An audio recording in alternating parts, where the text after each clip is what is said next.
ҳамарӯза ба Кумитаи телевизион ва радиои назди ҳукумати ҷумҳурии Тоҷикистон мактуби шаҳрвандон аз рӯи мушкилиҳои гуногун ворид мешаванд ва мо кормандони шабакаи ҳакими телевизиони Тоҷикистон дар ин барнома тасмим гирифтем аз рӯи муроҷиати шаҳрванди ноҳияи Файзобод Ҳикматулло Мухаков ки ба Кумитаи телевизион ва радио муроҷиат намудааст дар ин барнома баррасӣ намоем.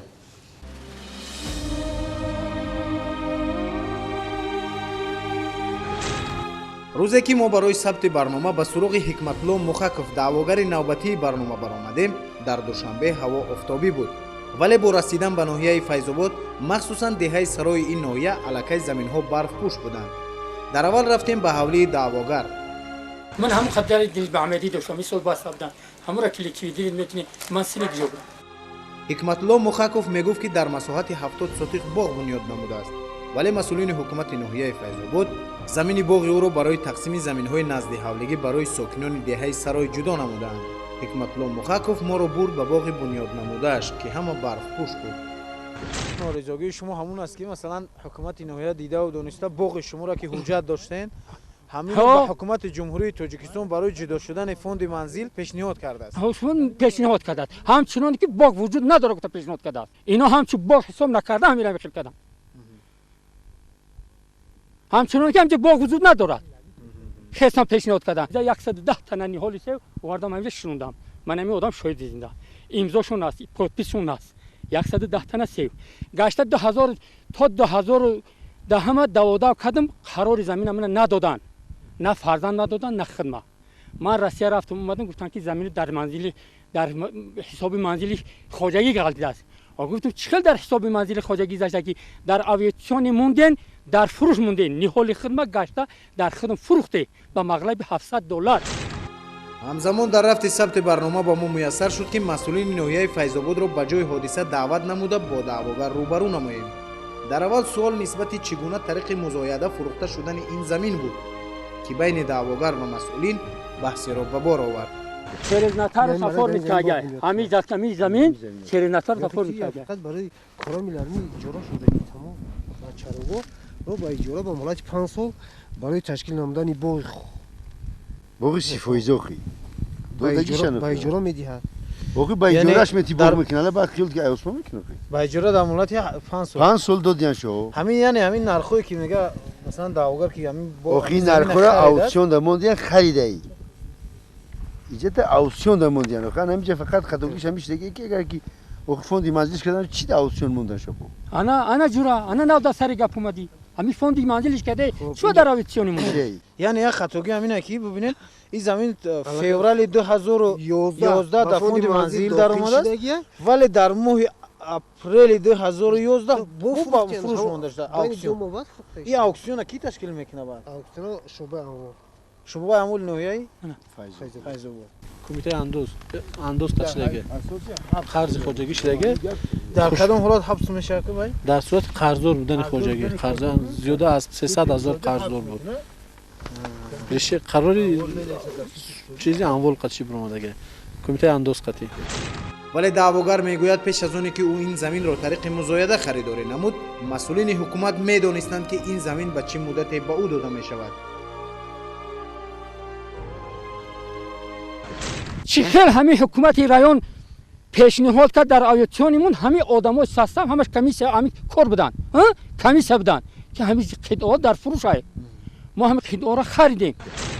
дар ҳамин ҳол муовини раиси ноҳияи Файзобод мегӯяд ки тибқи қонунгузории амалкунанда ин замин моли хоҷагии деҳқонӣ аст ва тариқи музояда фурӯхтанаш ҳам бо айби раиси хоҷагӣ сурат гирифтааст.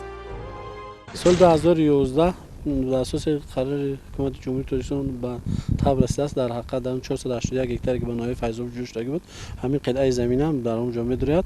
соли 2011 моҳи феврал бо розигии раиси хоҷагӣ ҳамвақта Абдуллои Назиров роҳбари хоҷагӣ дар санадҳо имзо гузоштааст ки ҳамчун хоҷагӣ замини 30% аст.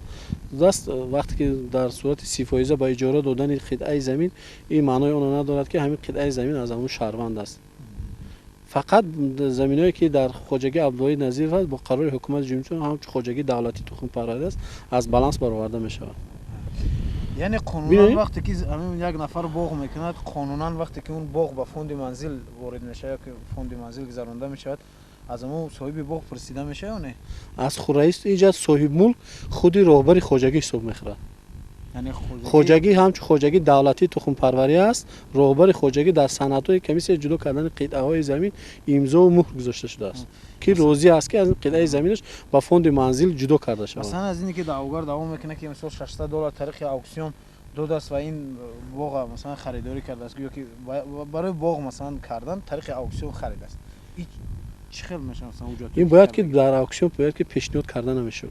وقتی که در صورتی که با فوند حکومت جمهوری تاجیکستان همچون فوند منزل پیشنهاد کرده بود، دویم بار باید از طرف رئیس خواجگی بعد اکسیون در قرارداد از طرف رئیس خواجگی شده است. در اصل پیشنهاد کردن با کمیسیون فروش مزایده برای در قرض اندوز خواجگی گرفته است با حبس یعنی کمیته اندوز. همین باغ پیشنهاد کردنش با فوند منزل گناهی رئیس خواجگی است. خواجگی پیشنهاد کرده است. دیده و دونسته. در رئیسگی همه شهروندی که صاحب هم جان. اینجا ما شهروند نمی‌پرسیم. ما وقتی که صاحب ملک وقتی که شرطنامه شهروند با خواجگی شرطنامه دارد.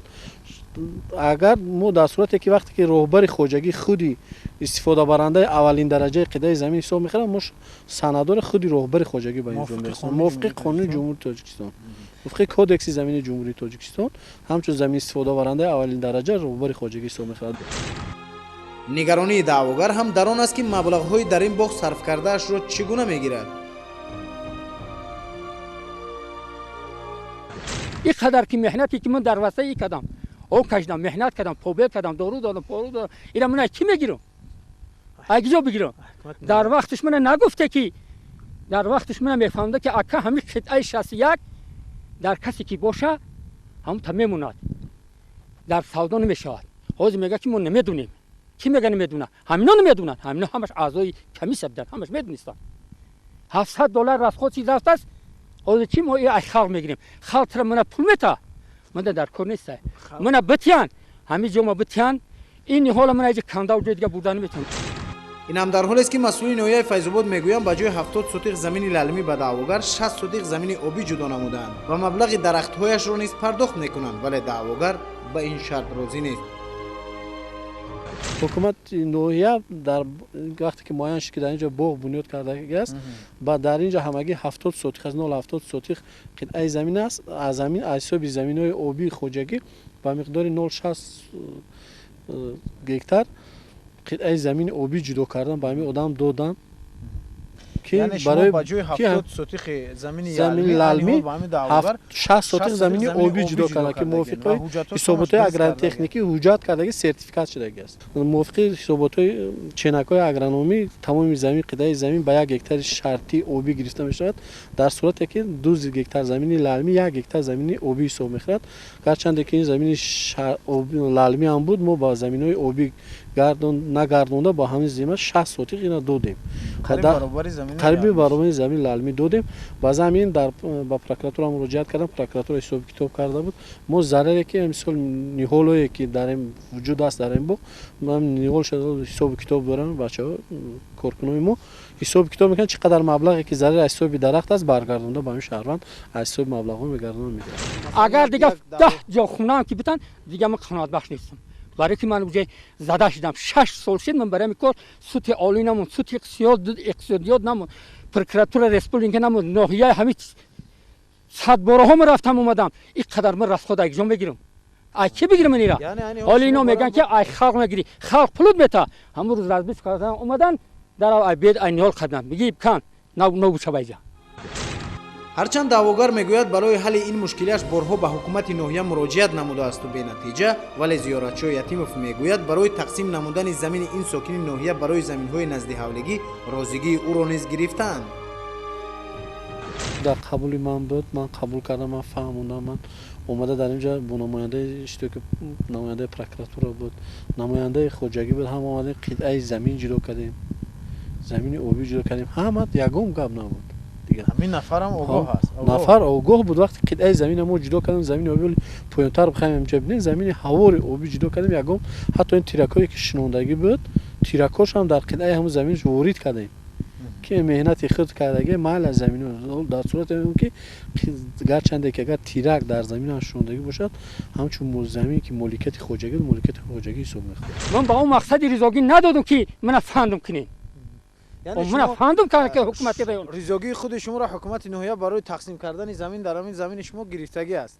در همه جا بهلایه گرفتن وقتی که من اجازه نامه ما گرفتن چی ما گرفتن برای او زمین برای همون زمینی پایون گفتن که خیلی مالش من نگفتم نه که دیر نگذاشته اون زمین گردمان دارم وعده کردن بعدا زمین کمتر بعد زمین نه اون زمین دادن دیگه نه زمین دادن بودن من دست شد خوکی رهروی آدمای پدرا و رای او میرا رای خلق اوما میرا مرا بودن دم جو حسن الهام گذاشته ولی حسن الهام اومد ایری تو دانه خدا در گوشوی من پرید قسم الله خورد که انا می زمین اوستالبا تو همیش در حساب می زمین قسم الله خورد گو که اینجا منزل خونه میتونم ای زمین اهمی زمین من نه منزل خونه دادن نه او زمین دادن تا من دکیمیتور را سود کند دست من دادن که اومدم او زمین بر وقت یا آدم میگه داد. با وجود این مسئولین کمیته زمینسازی ناحیه فیض آباد میگویند عموما این زمین در حجت‌های حکومت همچون باغ به قید گرفتن نشده است. طبق طلبات ماده 9.1 پریم 1 کد زمین جمهوری تاجیکستان در حالتی که زمین از یک گروه به گروه دیگر گذرانده میشود یعنی از نمود زمین کورم با نمود باغ یا که از نمود زمین چراگاه به باغ یا از چراگاه به کورم می‌لرمی در اساس قرار رئیس شهر و ناحیه ها به عمل میآید. خب در همین حالات باید که پیش که همین جا باغ بنیاد میکردن باید که قرار رئیس ناحیه عاید بنیادی باغ در میدان 1 هکتار یا که 2 هکتار به امضا میرسید که در فلان تر در میدان 2 هکتار باید که باغ بنیاد میشد. به خاطر که همون قرار نیست در موادهای خریداری خب زمین کورمی لالمی نشان داده شده. در رفت ثبت برنامه حکمت‌الله مخاکف دعوا میکرد که در دهه زمین‌های دیگر برای تقسیم زمین نزد حولگی وجود دارد و مسئولین چرا از آن منطقه زمین تقسیم نمیکنند.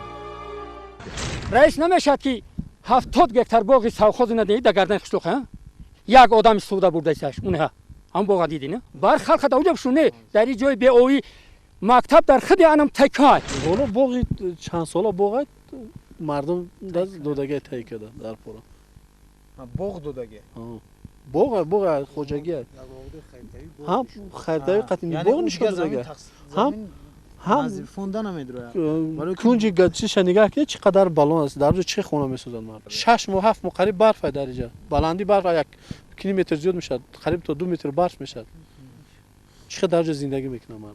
طبق فرمان پرزیدنت از 25 ایول سال 2000 تحت رقم 335 زمین‌های آبی برای استفاده غیر کشاورزی برای ساختمانی مغازه‌ها برای محل‌های اهل‌نشین جدا کردن نمیشه از سال 2000 یعنی اونا آبی گذراندگی زمین آبی گذراندگی و برای محل اهل‌نشین جدا نمیکنن تقسیم نمیشه.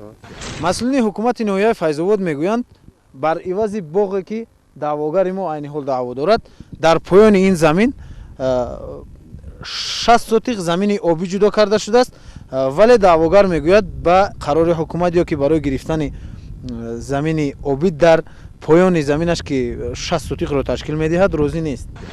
من او عمری دارم که مثال بگم 40 سالگی عمر میبرم برای فرزندم با میبرم در اونجا نهال میکنم. من همه قدر نهال کردم در فرزندم بخشیدم دادم. من در فرزندان من همه التماس خواهش من همین که همین درختام ایجاش به جا نشود. همان گونه‌ای که بیننده گرامی در رفت برنامه شاهد شدند واقعا هم اگر خطایی از جانب رهبر خوجگی سرزده و این زمین برای تقسیم پیشنهاد شده است ولی اکنون باید جانب‌ها به یک خلاصه بیایند.